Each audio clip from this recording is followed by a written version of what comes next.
Hello, everybody, federal employees all over the nation, and welcome to our webinar today. We're going to be talking about TSP Maximization, and this is hands down the thing that we get the most questions on as federal retirement consultants, and it's the thing that we spend the most time on when we're talking with people one-on-one. So I'm really excited to take a deep dive into TSP and what you can do as a federal employee in all the different investment phases to maximize this TSP.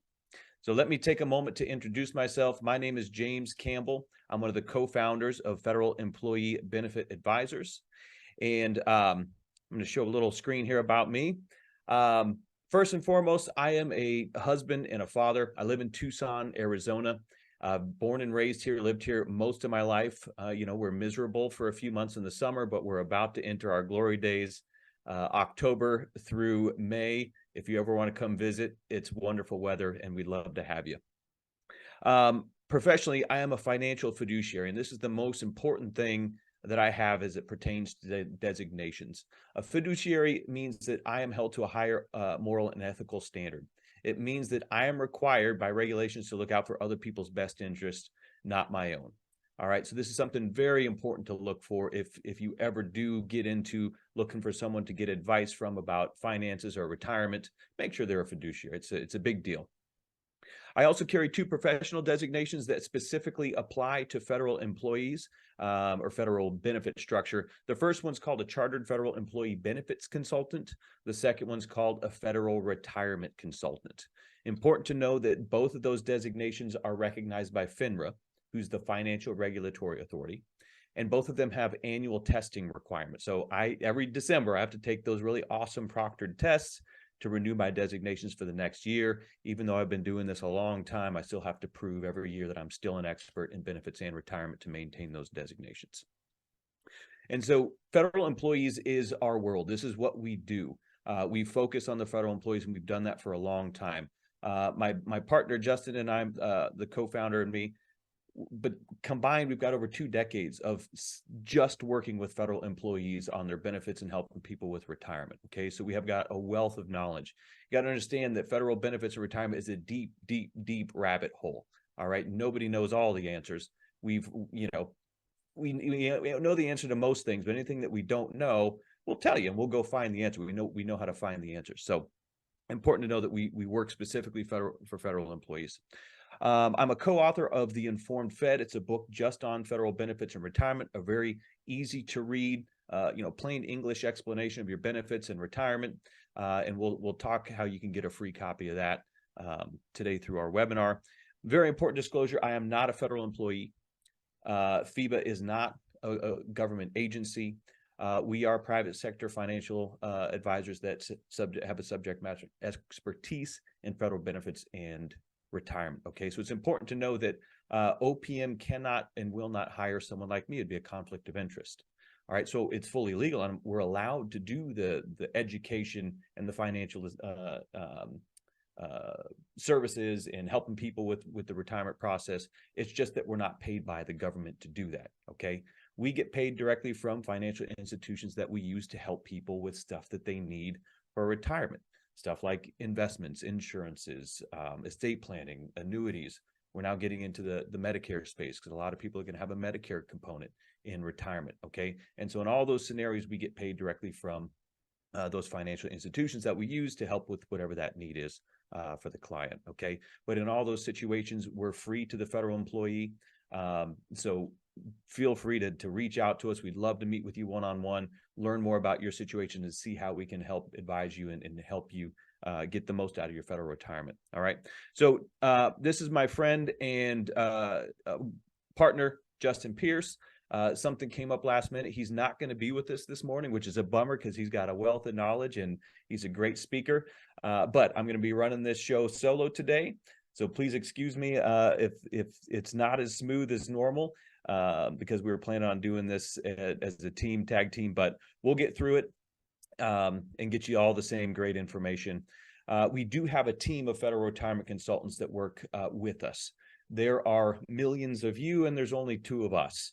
So that's why through the years we've built this team of awesome federal retirement consultants. They're also people that specialize just in working with federal employees. And so if you connect with us, you might talk to Justin or I, you might talk to one of these beautiful faces here. And we've got a great administrative staff that helps us as well. General disclosures, we'll get through this, not, just who loves disclosures. But the gist of this is that we're going to be talking about your TSP today. All right. I'm a financial advisor. I'm securities licensed. I'm licensed in life insurance, annuities, and all these financial products, right? I'm not giving anybody personal financial advice. I'm not giving anybody legal advice. I'm not giving anybody tax advice today. We're talking in general. The only way that we can give you specific advice personally is if that we meet and we understand your situation, okay? So we're going to be talking about some concepts, but not to be taken as personal, legal, financial, or tax advice. Now, how to get that free copy of the Informed Fed. We send out free digital copies, PDF copies of this to anyone that does a free consultation one-on-one with one of our federal retirement consultants. All right. These are free. They're painless. I promise we don't bite. And you get a great book in a PDF format for doing that with us. So definitely highly encourage you to do a consultation with us. When we do these, it's a huge benefit to the federal employees. I do, about 1,000 of these per year.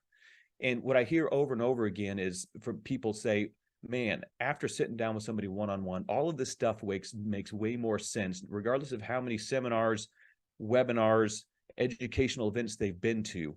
All those are going to be talking to a group of people in a general manner. But when you sit down with one of us one-on-one over Zoom or a phone call, we get to talk about your benefits, your situation, give you a retirement estimate, and it helps narrow down this huge clump of information that is federal benefits, and it narrows down to what's important to you. Okay, so this is hands down the most important thing you can do if you're really getting serious about understanding retirement and planning for it. Take advantage of our free consultations. All right, there's going to be a link in the chat a couple times throughout today's webinar where you can go ahead and sign up for one of those, and our staff will get you set up to participate in one of those. All right, some upcoming educational events. On September 21st at 1 p.m. Eastern time, we're going to have one of our reoccurring how to maximize your federal benefit in retirement. This is a 1-hour webinar that touches on all 6 of your federal retirement benefits. Higher altitude generalized webinar that's going to touch on everything. And then on the 5th of October, we're going to have a very specific webinar about Medicare 101 for the federal employee. All right, this is a really important one to understand. If you're getting close to 65, if you're getting close to retirement, it's really important to understand how you can maximize by using both Medicare and your federal health benefits. Okay, this is a great one, and October is an important month. If you are getting 65, the October 15th starts what's called the annual election period. This is kind of like an open season for Medicare. So love to see you all join there. There's going to be a link in the chat if you want to hop on and learn more about Medicare and your federal health benefits, how those work together. All right, so let's get to the meat and potatoes.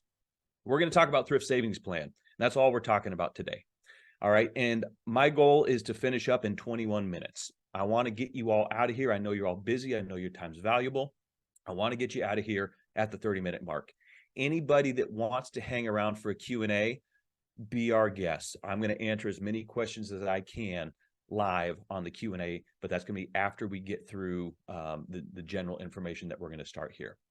All right, so another 20 minutes of straight up TSP information, and then you can be using that Q&A to, if you want to start asking questions early, get your question to top higher in the pile of questions.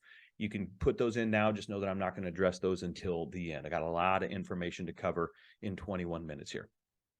All right, so Thrift Savings Plan. I'm sure all of you know the generals of it. We're just going to do a quick overview of the structure, and then we're going to dive into how do you maximize this depending on what investment period you're in. All right, so starting at the most basic, TSP is the government's 401k program. It's a retirement savings plan, okay? And just like everything else in life, it's got its strengths and it's got its limitations, okay? There's no such thing as a perfect singular investment structure. That doesn't exist.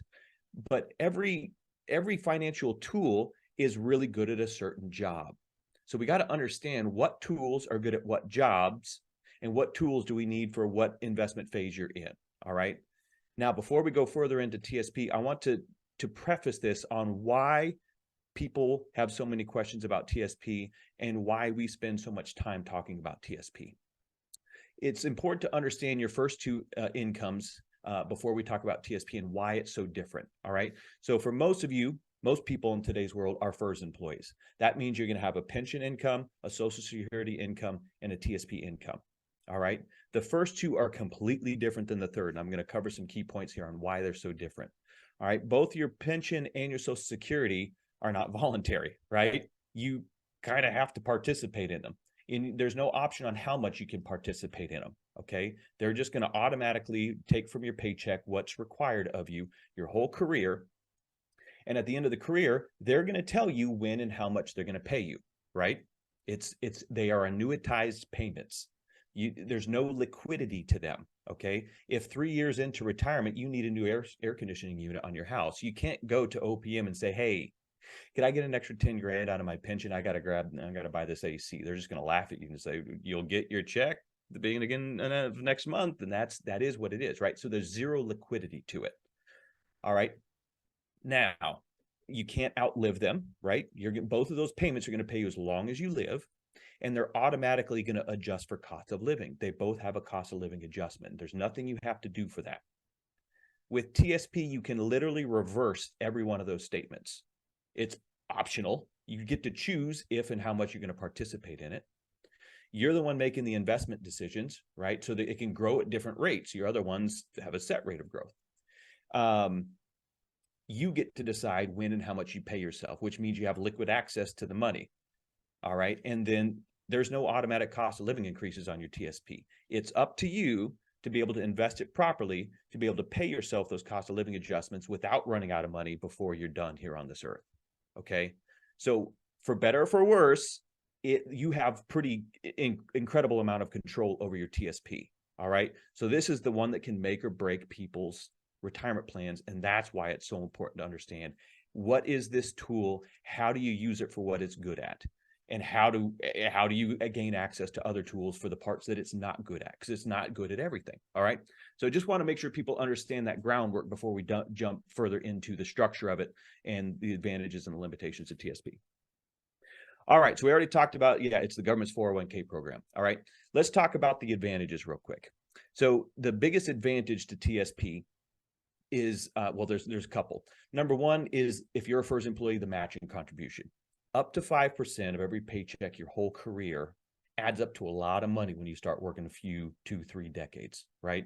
So that's the most important thing. If you're not putting in 5% or more, please do that immediately if you can afford it, right? If obviously if that would mess you up on your monthly bills, don't just put in as much as you can. But that's the baseline. Just don't do any less than 5%. You got to get the free money that they're going to give you. All right. Second advantage, because this is structured as a 401k, there's huge contribution limits. All right. This year you can put in up to $30,000. Next year it'll probably be a little higher. They adjust that every year.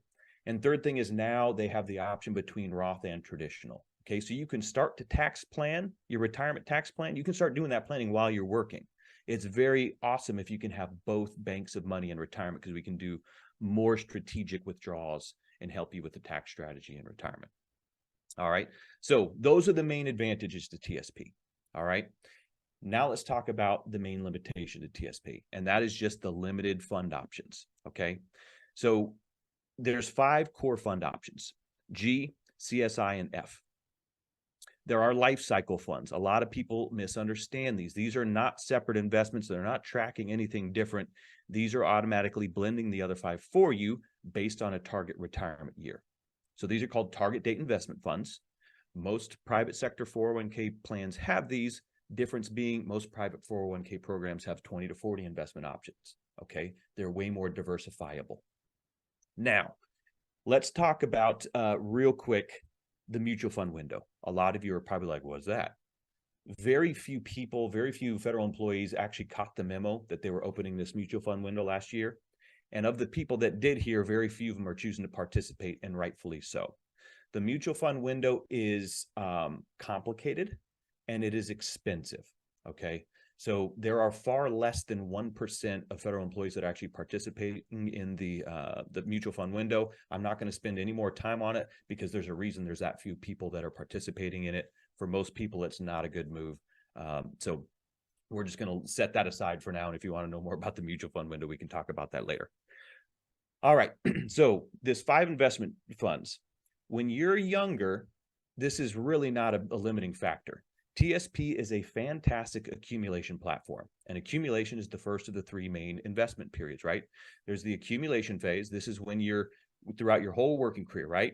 Traditional investment advice would say when you're young, contribute as much as you can, put it in the stock options, forget it's there. Just let it ride. History says it's going to give you a great growth and a great balance as you work through your career. All right, TSP is great at that, and we're going to talk about why. And then there's the preservation phase. This is typically 10 years and less from retirement. And then there's the income phase. We're going to turn around and start taking an income out of this. All right. So here's why TSP is a great accumulation platform. Number 1, the matching contribution. Number 2, the stock options have great historical averages. So out of the 5 funds here, 3 of them are stock markets, C, S, and I. These are what are called correlated assets, meaning that the CS and I are going to move up and down together. All right. They might move at slightly different increments. Okay. One might move faster or slower than the other this year versus that year, but they're all 3, they're going to either be up or down together. Okay. So these are really kind of lumped into one option, that's stock options. Okay. You can just diversify a little bit between your stock options. And so if you're focusing on these and you've got, years, decades to invest, history says you're going to do a great job growing a balance. And that's what TSP was really built for. And that's what it's really good at. All right. Now, there's 2 other fund options, right? There's the F fund. It's called the fixed income index. This is bonds. It's a bond index. And it's important to understand this operates different than actually purchasing bonds from the treasury or from a municipality or from a corporation, right? A bond index moves up and down just like a stock index does. It's just historically they move inversely. So if the 3 stock options are moving up, then the bond index is most likely going to move down.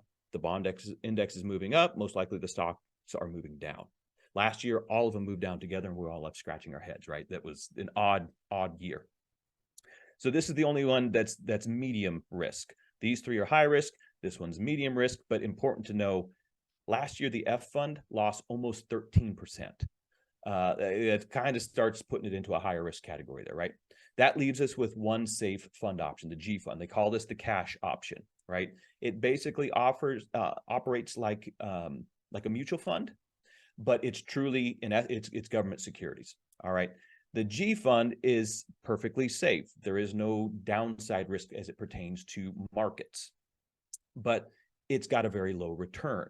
Okay. Historically, you can run it back 10 years, 20 years, 30 years. The historical average on the G fund is going to be about 2%. Okay. So while it's safe and it has no market risk, what it has is called inflation risk. It means that the money, for the most part, is not going to grow as fast as the cost of everything around you. Simple math to that. If this averages 2% growth and average inflation is 3 to 4%, every year a dollar sits in the G fund, it's losing purchasing power. It's not losing dollar signs, right? The dollar signs are going up slightly, but the purchasing power gets less and less and less. Okay. So as you see, here comes the conundrum with the pre-retirement and retirement phase. Okay. The only way to de-risk is to shovel more and more money into the G fund. There is no other way within TSP to reduce your risk as you're getting close to retirement, okay? And it creates a problem. So we're going to look to BlackRock, who runs TSP and the Thrift board, and say, what do they recommend? Okay, L funds are the closest thing to any advice you're going to get from TSP. TSP is an order taker. They don't do management or advice. Okay, that's very important to understand. They're just going to take your order, whatever you tell them to do. The life cycle funds, what they're built to do is follow traditional investment advice. Okay. And so I've just got a picture of the L2025 right now, but I can tell you, if you're someone younger and you're in the L2050, assuming you're going to retire around year 2050, then this is going to have about, the L2050 would have about 10% safe in the G fund. The other 90% is going to be aggressive in the other 4 funds. All right. The closer you get to that date, the more money it shovels into the G fund. And this L2025, so this is assuming a couple years from retirement. This is actually a little bit of an old picture because right now it's about 58% into the G fund. And so basically about 60% in the G fund and about 40% into the other allocations to try to bring the overall rate of return up. And then when you hit that target date, when we hit 2025, the L income fund is automatically going to absorb the L 2025 fund. Okay. Same thing happened in 2020. The L 2020 was absorbed by the L income fund when it hit its maturity date. And right now they have the G fund at 70% in the G fund and 30% allocated to the other funds. All right. So are you seeing a problem here with why this tool wasn't really built for this? They'll let you use it for this, but it's not really built for this. If 70% of our money is not keeping up with inflation in most years, that's a problem for longevity. That's a problem for our overall performance. Okay. Now, in 2019, it's important to know some huge changes happened. It was called the TSP Modernization Act of 2019. And one of the most important changes they did for the pre-retirees and the retirees was, well, it's actually for the pre-retirees, was what's called in-service transfers. Okay. So while they weren't going to add in a bunch more fund options to give you more diversification in that pre-retirement phase, what they did do was give you an indirect route to get more diversification. And this was huge. It was a massive change and a huge advantage to the pre-retirees. So to qualify for what are called in-service transfers, you have to be 59 and a half and older. That's what TSP considers pre-retirement. All right. If you're still working and you're 59 and a half and older, and you want to get more diversification options on safe money strategies other than the G fund, you have up to 4 times per year that they will allow you to move money from your TSP to any outside IRA of your choice and get unlimited options on how you can protect and still grow that money. Okay. There's a lot of tools out there in the safe money space that can help you do that a lot better than the G fund. All right. And so when we're talking about the pre-retirement phase, when we talk about TSP maximization, we're typically talking about using 2 different strategies. We want our growth strategy to still be in TSP. Why would you ever stop contributing to TSP? We still want to get their match. We still have low cost exposure, direct market exposure in the 3 market funds. So we want to keep our aggressive money in TSP and keep using that tool for what it's good at. That's for the accumulation part of the portfolio. But in pre-retirement, we don't want to be all aggression, right? Just as the L funds show us, we have to start scaling back. We just don't want to keep scaling more and more back into the G fund. So that's where we utilize with our pre-retiree clients, 59 and a half and up, is we start utilizing these in-service transfers, get money over to outside IRAs where we can get a lot more safe money strategies that can perform a whole lot better than the G fund. What that's going to do is bring up the overall performance of the portfolio. Okay. So that's the TSP Modernization Act, and that's why it's so important. If you're getting close to or you're 59 and a half and older, you have literally unlimited options indirectly through those rollovers, okay? And those TSP rollovers are safe, they're secure. All right, they're going to do account verifications before they even let you request the money go there. So this has become a very, very popular thing on the 59 and a half and up crowd, and definitely something we'll talk more about and can teach you about. All right, so why does historic investment advice say you want to reduce risk? Okay, and that's because stock markets are uncertain. All right, we know that for the most part, the ebb and flow is that for about twice a decade, you're going to see negatives in the stock options as opposed to positives, right? For about every 4 years, they're up. 1 year, they're going to be down. It could be back-to-back down years. It could be, a down year and 7 up years and then a down year. But on average, about twice per decade, you're going to see, a negative instead of a positive. We're not really too worried about those regular ebbs and flows. What we're worried about is those big losses, those bear markets, okay? So this is just a list of some historical bear markets. But what I want you to understand is what I call the tale of 2 bear markets, and why this is so important leading up to retirement, okay, is because we don't know what the stock markets are going to do. Nobody does. The highest paid economists in the world get it wrong half the time, okay? So 2 bear markets, very different outcomes I want to talk to you about. This is something important to understand as you're getting close to retirement. When COVID hit, 2020, we all remember, right? The stock markets plummeted. It was scary how quick they went down by about 35%. It was freaky, not comfortable at all, especially if you were getting close to retirement, okay? But during all that, then the Fed slashed the rates to 0, fueled by a bunch of optimism. It recovered so quick, it's called a V correction. it not only recovered almost as quick as it went down, but 2020 was actually a big growth year. All right. So that's about as best of a case scenario bear market you can get. But they don't always do that, right? If we look at the dot-com bubble burst, completely different story. If we're talking about the S&P 500, which is your C fund, your C fund mirrors that. It's not directly into the S&P 500, but it mirrors that. The S&P 500 peaked in June of 2000. The market value had never been higher, okay? Had a correction in 2000. Started climbing back up, 2002, another correction. Started climbing back up, just about kissed where it was before, 2008, Great Recession. And then it's, as you all remember, we slowly climbed out of that. It took until December of 2012 to hit that same market value. 12.5-year recovery on the S&P 500. If you're getting close to retirement, do you want to have too much of your portfolio riding on that, right? Because time is no longer on your side. So that's why traditional investment advice says when you get within 10 years of retirement, we need to start scaling back the risk so that we can avoid any major movement on too big of a part of our portfolio. All right. So that's the importance of why. So what do you do? All right. So when we look at investment options, we've got the high risk stuff here on the left. Obviously, stocks, biggest upside and biggest downside potential. We got mutual funds, precious metals, bonds. These are all upside and downside potential. Okay. So these are more on the risky side. If you want to start getting protection, if you want the safe money allocations, then we're looking at stuff like G fund, which is cash equivalents or money markets. There's CDs, there's fixed annuities, and then there's fixed index annuities. And so this is something that we use a lot to help people de-risk and not give up all the growth potential like the G fund. Okay, if we're going to go safe, we want to maximize. So we're going to teach just a little bit about this on today's webinar, but mostly you're going to want to get in touch with one of our advisors, do a consultation, and we can talk to you more about the ins and outs of them, of how they work and why we use them. But just a quick kind of introduction into fixed index annuities. First, I got to address the word annuity. Most people hear the word annuity and they think structured payment, just like the pension and the Social Security, right? And I would agree with anyone that says, I don't need a third structured payment. I agree. We don't use FIAs for structured payments. It's an option within an FIA, but we don't recommend annuitizing it, okay? We're simply using their structure because we cannot find that structure anywhere else. The structure that they have is a downside protection. There's a zero floor of protection, means that there's no market risk. If markets go down, FIAs just get zero growth.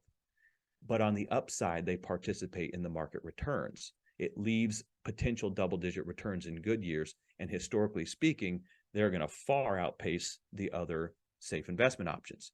So once again, it's just about finding what tool, what phase are we in, what tools do we need, and what tool does the best at that job. So that's why, if you've heard about fixed index annuities before, if you haven't, that's why you're going to hear a lot about them in this phase, is because they have the biggest growth potential out of the safe money strategies. Okay, it's plain and simple. That's why we use them, not because they're an annuity or have an annuitization option, but because they give us that big growth potential with downside protection. And so these, you can attach these to all kinds of different major market indexes and the growth, like S&P 500, BNP, NASDAQ, Bloomberg, Morgan Stanley. I could go on and on. We need multiple pages. But the reason these have become so popular, let's first back up. So these started back in the early 90s. So they're almost as old as TSP itself. They've been guaranteed no losses ever since. And they're tied in stock market investments. They have high growth potential and they're low fee. So that's the reason why a lot of people use these on the safe money side. Okay, so that's something we'd love to talk to you about. If you're in 59 and a half and older, you're wanting to de-risk, but you don't want to have too much money in the G fund, or if you do have too much money in the G fund, we've got to find a way to get that money working harder for you without adding in too much risk. Okay, now with that being said, everybody has a different risk tolerance, right? Some people are 59 and a half and older, are like, I want to straight up go, full steam ahead. I'm more worried about, lost opportunity than I am on protection. Great. Well, guess what? You're still very limited within TSP. You've got 3 stock options, right? Okay. So what we do with people that have a bigger appetite for risk is we can do full on managed money, assets under management. We use Charles Schwab as a platform, and we can do a very diversified portfolio that's going to reduce volatility because it is what's called non-correlated asset allocation. This can reduce the volatility and have a better long-term growth by getting diversified out, okay? And so just to show you a quick visual of that, of what that look like, if you want to diversify in TSP versus diversify in a professionally managed portfolio, it's not a fair fight, okay? When it comes to diversification, it's just not a fair fight. So this is another strategy we can do with you, and we'd love to talk to you. All right, so I have hit the top of the hour. I'm just about done. I'm going to hold off this comparison. We can do a comparison for you. Please reach out and do a free consultation with us. We would love to help you understand all of the federal benefits, not just the TSP. But when you go through one of these with us and you understand how your pension works, how the health insurance, survivor's benefit, life insurance, how your Social Security works, how to maximize Social Security based on your situation, and then truly digging deep into TSP, getting that one-on-one question and answers, and looking at some options and some comparisons. We would love to do that for you and help you understand this, and of course help you down the road on doing that maximization. So please take advantage of our free consultations. We do have a survey. Our goal is to educate you all in the way you want to be educated, okay? If you don't give us feedback, it's hard for us to get better at what we do. But we're constantly striving to get better at what we do. So please fill out the survey. You'll get a great little publication to the top 10 mistakes made by federal employees. Great thing to have and understand. And just a reminder, we're just going to throw in these links here real quick one more time. September 21st, our 1 hour overview of all 6 federal retirement benefits. All right. And then on the 5th of October, Medicare 101 for federal employees. If you are getting close to 65, are 65, or just want to be thinking ahead and start to understand how do these two integrate? How can you use these to maximize your health coverage and the cost in retirement? Please register for this webinar. It's so important to understand how you can properly strategize between both of those coverages to give yourself the best coverage with the least amount of cost. All right. So that's it. For those of you that need to hop off, thank you so much for being here. We appreciate you. We love serving you. If we've not met with you one-on-one before, we would love to. Please reach out and we'll get you on our schedules. For those of you that want to hang around, I'm going to start digging into these questions and address them one by one. All right. So this is entering into this Q&A. Normally there's 2 of us. So one of us is able to be reading the questions and selecting one, while the other one's answering a question. So it's going to be a little slower than usual. I apologize, but I'm going to hang out and as long as I can here and answer the question. So Eric Donaldson, will the free consultation be with a fiduciary? Not all of our people are fiduciaries. They act under our umbrella though. So they are not going to be doing anything that would disagree with what we would do as a fiduciary. If that is something that's super important to you, Eric, just request that on your appointment request. Say, hey, it's very important that the person that I do my initial consultation with is a fiduciary. But that initial consultation is going to really be covering your 6 federal benefits and doing an overview. So not always, but of course, if you need to request that, you can go ahead. All right, let's see, got that one. All right, John, so please excuse me. I'm not pre-reading these. So I'm reading them live and I'm only going to say your first name. So I'm just going to be reading these and as transparent as I can. When I'm reading these, it's the first time I've seen these. Normally in fund invested in stocks, pay a dividend quarterly, most likely. When I called TSP about what happens to our dividends, haven't seen a penny or asked whether I can choose to reinvest dividends. They didn't seem to know. So what happens to that money? TSP doesn't pay in dividends. All right. They're simple mirrored index options, and you're just getting simple growth or loss based on the growth or loss of that index. So if you want dividends and you're 59 and a half and older, please schedule a consultation with us. Let us, and we'd be happy to talk to you about managed money where we could get you into some preferred stocks and stuff where you get dividends and those can get reinvested and you have full control over that. So definitely one of the limitations of TSP. How to prep for a meeting? Great question, Aaron. So we will send you an email on what to have ready, but here's the 3 things that you need to have ready if you're going to do a one-on-one consultation. You're going to need your leave and earnings statement. You're going to need a Social Security statement, and you're going to need a TSP statement. And here's why on each one of these. On your leave and earning statement, it's going to give us really important stuff like what is your annual salary? What life insurance options do you have? What health insurance costs do you have? Do you have vision and dental? If so, what are those costs? Are you contributing to TSP? If so, how much? Those are the important things that we'll need. Do not send it to us. We don't want you to send us your forms. You just need to be able to access them. So we're never going to ask you any protected information. We're just getting those simple things. On your Social Security statement, we simply need to know what is your estimated benefit based on the different ages, 62 to 70. When would you plan on pulling it? And that'll help us project your retirement income. So 3 things: leave and earning statement, Social Security statement, TSP statement. That's how you can be fully prepared for your consult. Rahav is, I'm sorry if I said that wrong.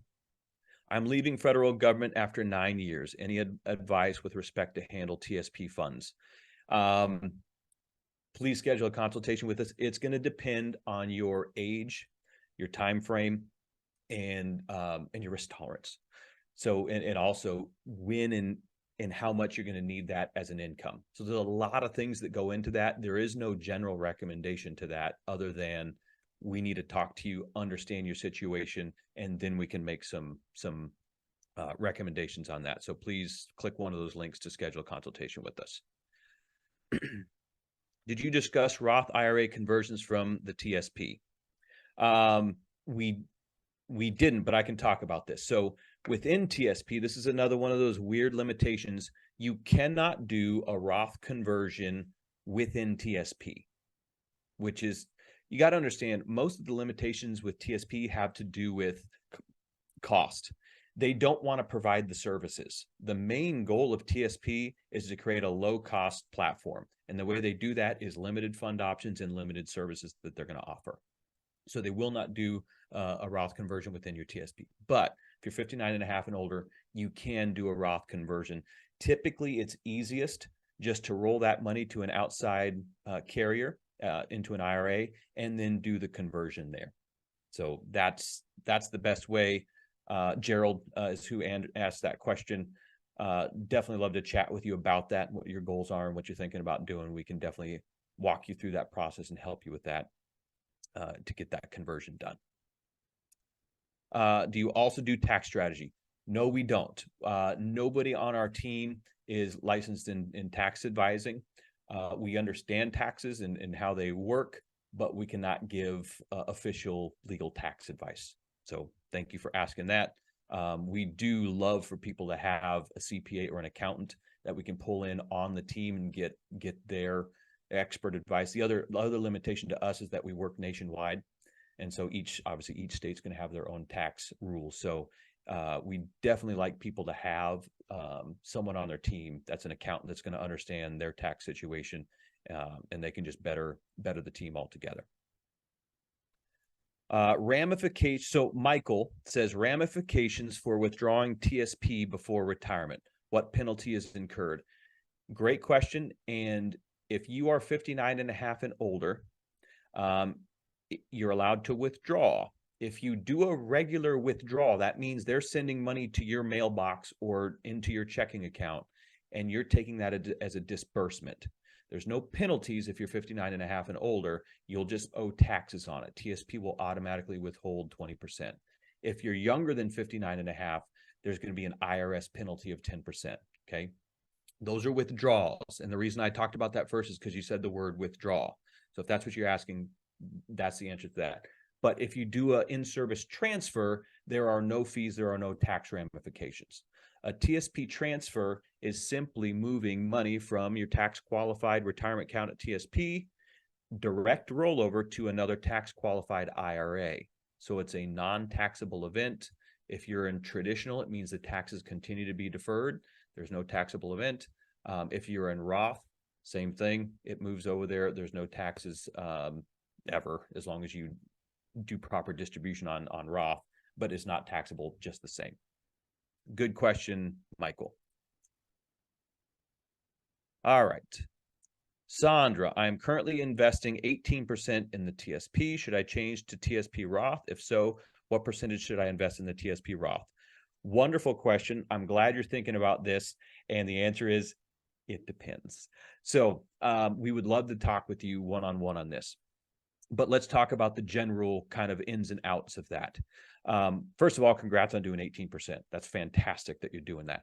A lot of this has to do with your age and your horizon before retirement.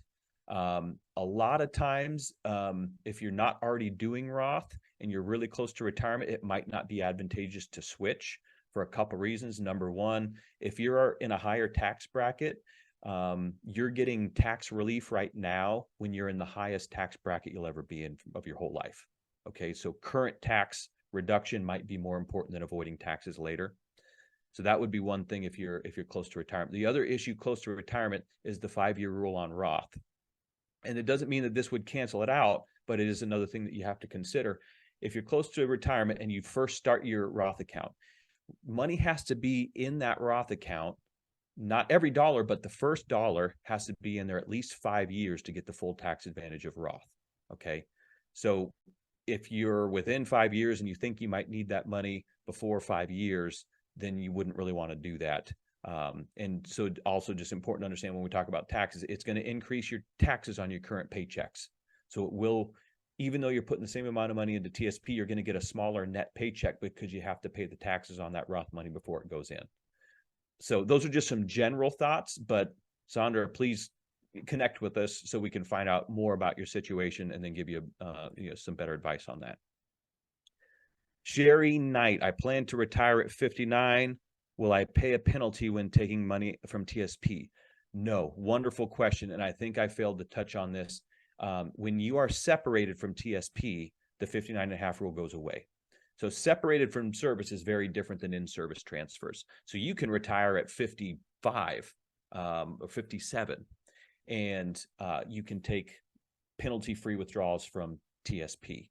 And so that's, if you're one of those people that you're planning on retiring before 59.5, we really need to talk with you when it comes to planning on your TSP, because you can't just move all your money out of TSP if you're planning on pulling money before 59.5. This is a little known additional advantage that TSP has, or any employer sponsored 401k. They're all going to fall. It's not something special to TSP. It's 401ks that are sponsored by an employer. If you retire before 59.5, you can get an exemption from the IRS early withdrawal penalty, but the withdrawals have to be coming from that account. So here's a cool strategy thing, right? If you're retired, you probably want more diversification than TSP, but you still need TSP for those penalty-free withdrawals. And that's where we can use two different tools, right? We can move a large amount of the money out and leave in just about enough to pay you until you're 59.5. That way we can get better diversification and safe strategies and all of those other things why we talked about rolling to IRAs. And that way the money inside TSP, we use that as an income account until you get to 59.5. while your other money's at an outside IRA growing. If it gets to a point, let's say that something weird happens and you had to pull out more than you thought, and your TSP is running dry before you're 59.5, we can simply roll money back into the TSP. And then it's because the disbursement's coming from TSP, you still get that same penalty advantage. So please talk with us if you're going to retire before 59. We can help you navigate this to where you're not getting hammered with any penalties or just missed growth or missed diversification, et cetera. All right. Jan says, can you do a monthly withdrawal from your IRA or Roth IRA? Absolutely. Yep. So you can just, most of them, or I should say most people in retirement are just going to set a monthly direct deposit into their checking account. And any IRA that we're going to put somebody in is going to have that capability where it's automatic, no thought involved, just like your pension check. It's just going to direct deposit every month, and we can change that amount whenever we want. Great question, Jan. Can you change funds in the Roth? And this is from last name Forgus. Yes. So here's another weird thing about TSP. Although you can very well have both Roth and traditional funds inside your TSP co-located in the same account number. That's unique. By the way, if you go to outside IRAs, they have to be separate account numbers because they're different tax classifications. But Yes, when it comes to fund allocations, they don't differentiate your Roth from your traditional inside TSP. They're just simply looking at what percentage of your balance do you want to put into this fund, what percentage of your balance you want to put into that fund, and they lump them, blend them together as it pertains to Roth and traditional. So yes, you can change your funds just the same way as there's actually no choice. The fund option is going to be exactly the same way you do your traditional. It's just the overall balance. Paula, if you want to borrow money from TSP for down payment, what happened to the money in the account?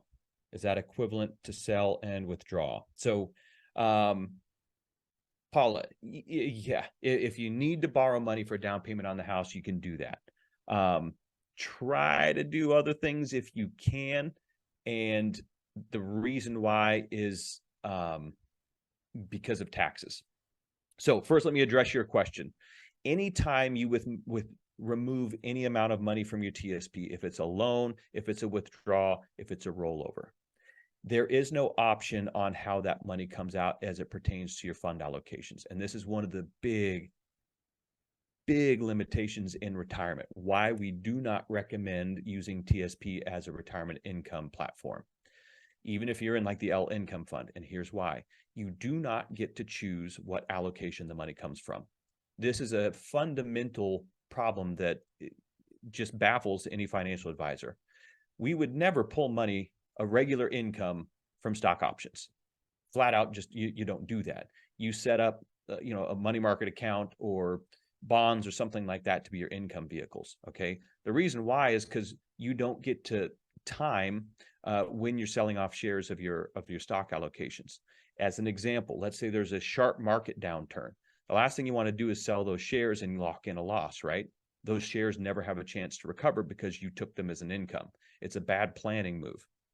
With TSP, you have no option. Let's say you're 50% C fund, 50% G fund, you do a withdrawal. Guess what? Half of that money is coming from your C fund. They're automatically going to sell those shares. They don't even ask you. Half of it's going to come from the G fund. So that's how they disperse it. And the rest of the money is just going to stay in there and grow. Paula, as you pay that back, you'll pay it back to yourself with interest. But what happens is that money is going to get double taxed. When you pay back a loan, you're paying it back with after-tax money, but then it could be going into your traditional balance. So after-tax money funding a pre-tax retirement account means that in retirement, when you pull those same dollars back out again, it's going to get taxed again. All right. So I get that, the interest rate is really nice, and if it's the only way to make it happen, and that financial that real estate purchase will outweigh that double taxation of the money that you use to pay back that loan, I get it, but avoid it if you can.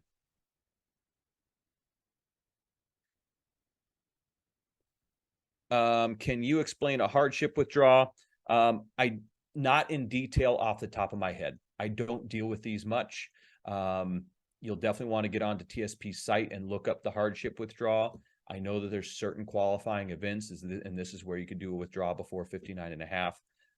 So Ashley, please connect with us and let them know that you had this exact question. I will have to research that and pull up the TSP documents to know for sure, but I'm happy to translate that for you, but not something I deal with on a regular basis. So I can't just talk from the hip on that. Can rollovers outside TSP allocate among funds? Gerald, I'm assuming, Gerald, and feel free to put in there to confirm that my clarification is correct. Are you asking if you roll money from an outside source into your TSP, then can you allocate among the funds? The answer is yes. If you decide to roll money from an outside source into your TSP, then it just becomes TSP money and you have the exact same fund allocations. If you're asking that reversely, if TSP funds roll out to another outside IRA, then you can have whatever allocations you want. It's the world is your oyster. Once you move outside of TSP, we can select any investment structure, any amount of allocations. So way more diversifiable and personalized. All right. So I have, there we go. Two more. Okay, great. Okay, so Gerald, no, you can, So like I said, if you do a rollover, there's no options as to how that money rolls out.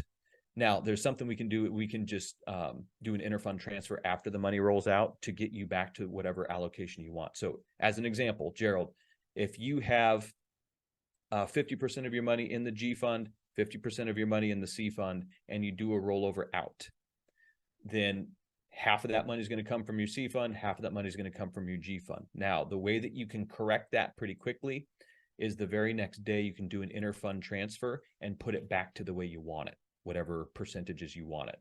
But there's no way to avoid that it's going to come out pro rata between your allocations. Do you provide financial advisor services? Yes, I am. Justin and I are Series 65 investment advisor representatives. We can do full-on managed money, or also called assets under management, fully diversified portfolio. We work with a boutique firm in Tucson, Arizona called Fortress Financial, and they have certified financial planners on staff. It's a great group, and literally the sky's the limit on what our capabilities are. We can do anything that any other advisory firm can do. So happy to connect with you on that. If you request an appointment, let them know that you're looking for investment advisory or AUM, assets under management services, that you want to talk to someone about that, and they'll make sure they put you with Justin or myself.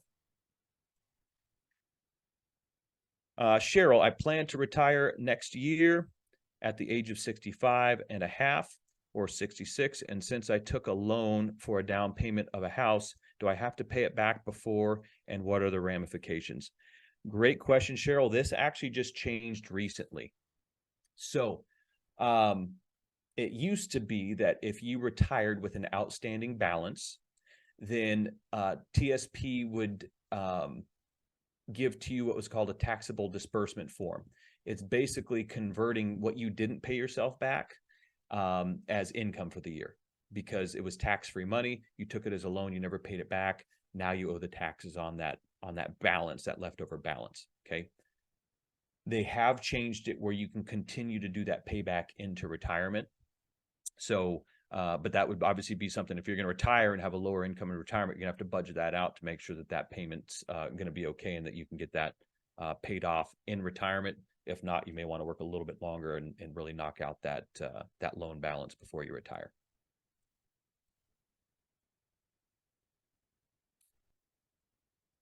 All right. That is all the questions for today. Thank you again so much for all of you. There's over 110 of you or something like that hung on for this long after. Thanks for all your questions. I hope that today was informative. I hope it was helpful. Please reach out. Like I said, we'd love to connect with you. Love to get to know your situation, so we can actually give you some really good individual advice and potentially work with you in the future. You all stay safe and have a wonderful week. We will talk to you soon. Bye-bye.